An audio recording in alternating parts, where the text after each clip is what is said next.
Good afternoon. Today we're going to have a cozy reading day. It is currently a Sunday. I think this is day 7 of Vlogmas. I hope that you've been enjoying Vlogmas so far. If you watched a recent vlog, you'll know that I'm currently reading The Lost Bookshop by Evie Woods. This is our Patreon book club pick for November and December, and I have about halfway left to read, so this is what I'm going to be reading for today. If I do finish this, I would love to be able to get to The Christmas Appeal by Janice Hallett, but I'm really enjoying this, so I don't want to feel like I'm rushing it to make myself have to finish it by the end of today. But honestly, I don't have anything to do but read and do a very small food shop, so I am just happy to fall into this. It's so enchanting and beautiful.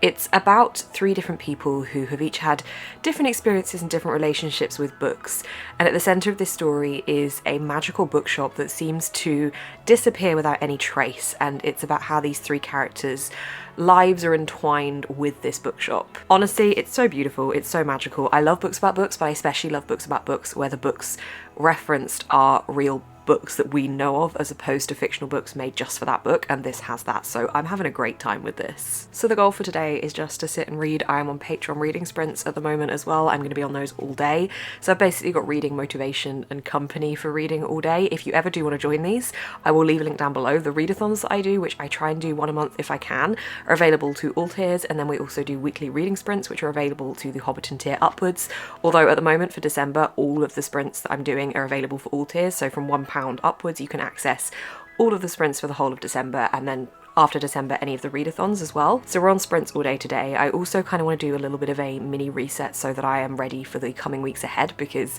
it is the build up to Christmas now, and I really want to be able to take the whole of the Christmas break off of all 3 of my jobs and just be able to sit and chill and read and just float about for the week of Christmas, really having a nice chill time.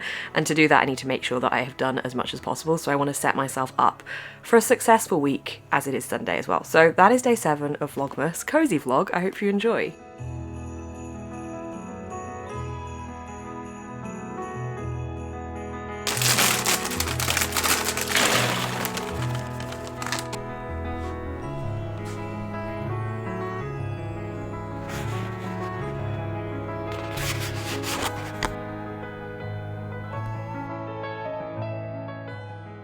I've got to head into town quickly, so I've just set us on a little bit of a longer sprint. I just need to do a couple of bits. And let's face it, I'm probably going to end up in the bookshop. So we're going to go do that now. I have read, hang on, I've got less than 200 pages left of The Lost Bookshop. Here we go. I am up to page 259. And it's just, oh, I feel like that's all my reactions for this book. I'm just like, I just love it, it's so magical and enchanting, but I don't want to give anything away. If you are an Emily Bronte fan as well, I think you're going to really like this, because there's a couple more nods to Emily Bronte in this than like any other author specifically, and a little bit of Oscar Wilde as well. I just generally, if you like books about books, you will like this book.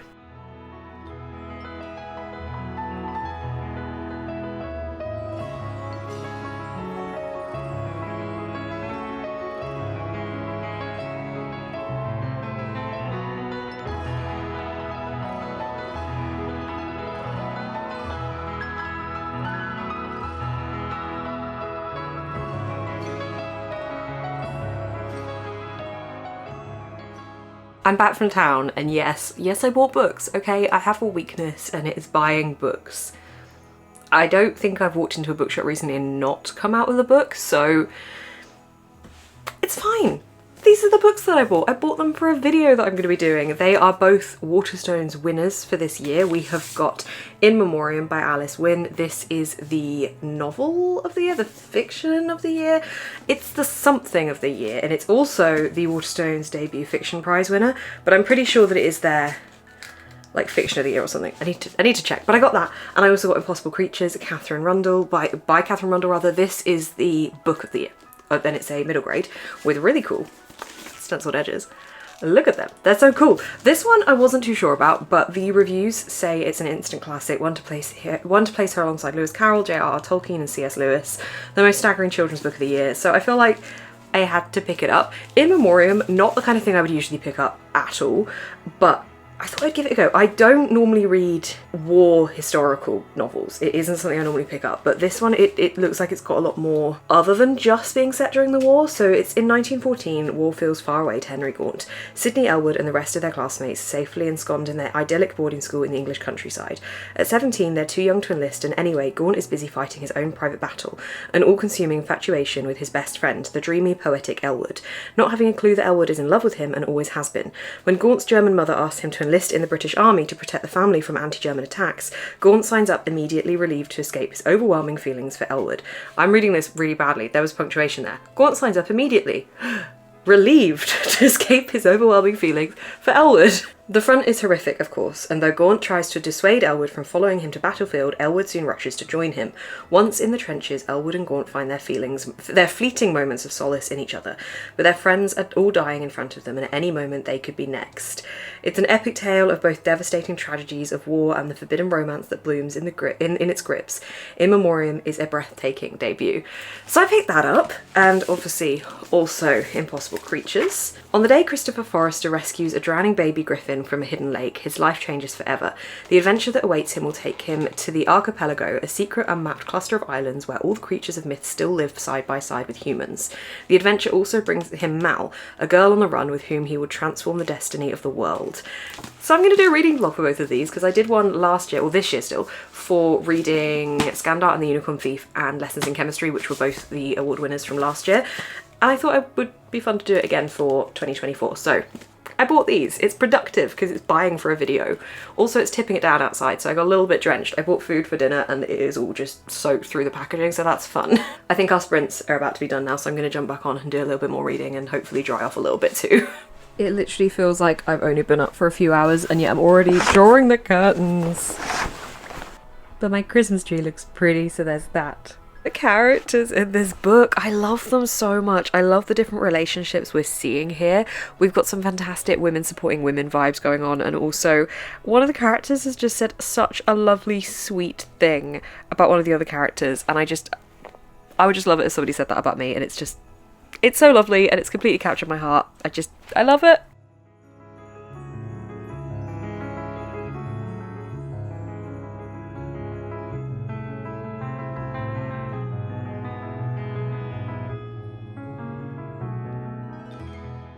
There is a part in this book that is making me so angry at the injustice that one of our main characters is facing. I'm just so mad. Like, when books make me feel like this, I had this with Lessons in Chemistry where I was really mad for some of the stuff that was happening to the main character, but it was being written in such a brilliant way that I was feeling that, but at the same time, I wasn't enjoying feeling mad, but it was giving a strong emotion, and that's how I'm feeling about something that our character is going through. It's been written in such a like brilliant way that I just feel like they are real and that this injustice they're facing is not in any way okay, and knowing as well that what is happening to them is something that is based on what would have actually happened to women around this time, and it is based on something that was very real, and it just makes me madder and madder and madder, and I'm not going to tell you what it is because I don't want to give any spoilers, but it's definitely taken a turn where I just don't know what direction this is going to head in, to be honest. I have some ideas, some inklings, but I'm not sure. I have about 100 pages left. I honestly don't know whether I will finish it tonight or not, because as I keep saying, I don't want to rush this reading experience. This is one of those books where I feel like I'm going to want to read it for the first time again. I'm just trying to absorb every moment of that, because I think when you find a book like that, it's a very magical thing indeed. So making the most of that. I do still want to do a couple of little mini reset tasks around the flat today, just tidy away a couple of bits, get stuff sorted so that tomorrow morning or Monday I just wake up and know that I am starting afresh, and I can just do my Monday tasks without having to worry about all these little bits. So I am going to try and get to that as well. But that's my current thoughts on this book. I will give you a final update, whether it's because I finished the book or just the last reading update for the vlog. Still fantastic, still absolutely loving it. Very mad at what is happening to one of our characters and really hoping that there is a good resolution to it.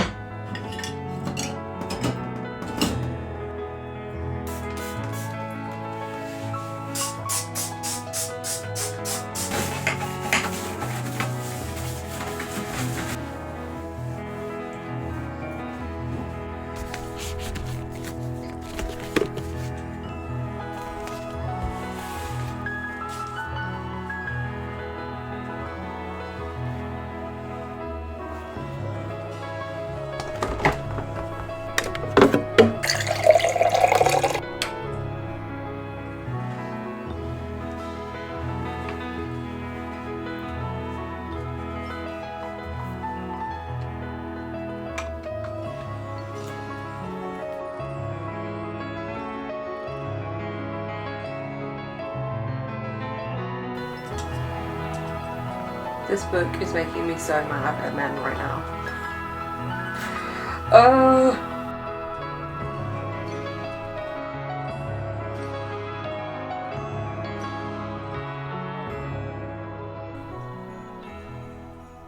I finished this book.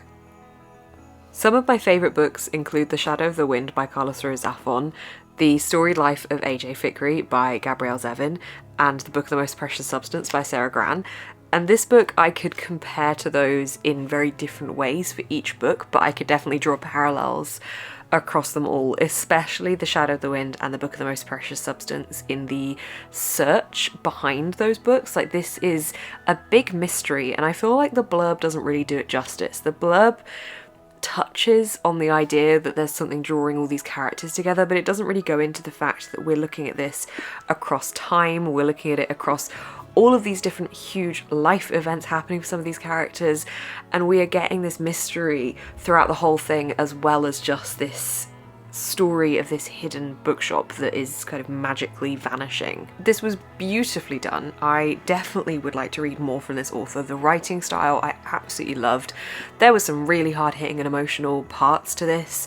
There were so many moments where I was just like screaming at the book. I have so many questions to talk with my patrons about because this is our book club pick. I have so many things that I want to be able to chat about with this book. I quite liked the plot devices used towards the end of the book to kind of leave us, the reader, making our own assumptions and things. I quite liked that. Usually I don't like it when things are left open-ended, and it wasn't left open-ended, but there were certainly a couple of questions that I have, and that kind of means I get to fill those gaps myself, and I quite like that for this one. And I love the characters so much. I love the connection with them. I love the fantasy element of the bookshop vanishing and why that was vanishing and what the connection was, and the whole introduction of that type of a magic system into this story. I can't sing this book's praises enough. Obviously, I gave it 5 out of 5 stars. It was brilliant. It was a 5-star read to the definition of a 5-star read. It is books like this that, not that I need reminding, but it is books like this that remind me of why I love reading so much. This is the kind of book where I didn't want to stop reading it. I felt like I was fully absorbed in the characters and the story. I don't want to not be with these characters. They felt very real to me. And I want more from them. And I just think I need to sit on it for a little bit. So that is my final thoughts on The Lost Bookshop by Evie Woods. 5 out of 5 stars. Pick this book up if you like books about books, or just mysteries that span across time with brilliant big reveal moments and twists and turns, and oh, yes. I managed to get the little tasks that I needed to get done around my flat, as well as like a little very small reset before work tomorrow. So I am gonna go get ready for bed, probably watch an episode of Grey's Anatomy. I am at the start of season 5 at the moment, and I'm so obsessed with it. I know that this is a biggie season as well. I am prepped, but I'm gonna watch hopefully one episode of that before bed tonight. But I hope you've enjoyed watching this vlog and watching me finish reading The Lost Bookshop. It was just so good, it's so good. I'm gonna start a Christmassy reading vlog next week, so that'll be coming to you in a couple of weeks' time because I'm filming everything very far in advance. But I hope you're enjoying Vlogmas so far. Thank you so much for watching, and thank you to my patrons for your constant support. It means the world to me. You can find a link down to my Patreon below, there's a link to my Patreon down below if you're ever interested. This is, as I said, a Patreon book club pick, so if you ever want to join in on that. I've actually just signed us up for Fable, which is a book club platform and allows you to be able to discuss the books chapter by chapter, so you don't ever spoil anybody by accident, and it's more of an interactive book club platform. So I'm trialing seeing what it's like to host the Patreon book club on Fable. So that is all linked down below and is available to anyone in the Rivendell tier upwards. Thank you so much for watching. I will see you in the next one.